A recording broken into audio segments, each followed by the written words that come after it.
on va mettre plus d'efforts sur un service qui est utilisé par tous les Marocains, schématisé.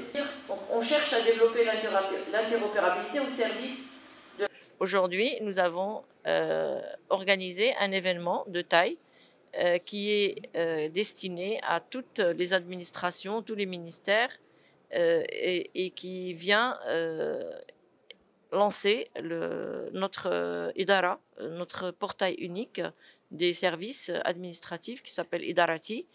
Le rôle de ce portail, c'est de fédérer et d'agréger tous les services qui sont à destination des citoyens et des administrations. Ces services sont développés par d'autres administrations, donc nous faisons un appel à toutes les administrations pour interagir avec notre ministère, pour mettre ces services à disposition des citoyens. Alors, les citoyens et aussi les autres administrations. Comme vous le savez, il y a énormément de services recensés et aujourd'hui, nous avons mis en place un accès à 600 de ces services d'une façon assez simplifiée, transparente et inclusive. Alors, par l'inclusion, nous entendons toutes les catégories de population, y compris celles qui ont un déficit, par exemple, moteur ou malvoyant, etc. L'objectif de ce site aussi, c'est de répondre et de s'aligner et d'être à la hauteur des attentes de nos citoyens. Nous suivons les orientations et la vision royale de Sa Majesté le roi Mohammed VI, que Dieu l'assiste, cette vision insiste sur le fait que l'administration doit se rapprocher du citoyen.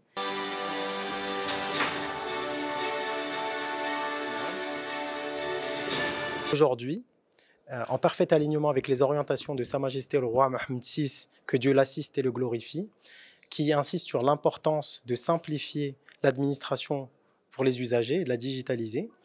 Et 5 mois après le lancement officiel de la stratégie Maroc Digital 2030, nous avons annoncé le lancement officiel du portail national de l'administration, Idarati.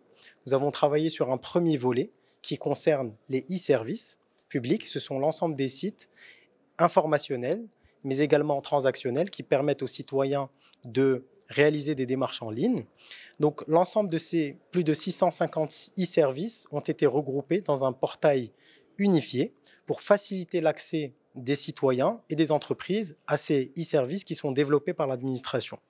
Ce portail, il a été co-construit dans un travail de co-construction avec l'ensemble des départements ministériels et des entreprises publiques et des établissements et entreprises publiques, en respectant bien entendu les meilleures pratiques internationales de conception, d'accessibilité numérique, pour ne laisser personne de côté, pour que ce site puisse être accessible, notamment pour les personnes ayant des besoins spécifiques.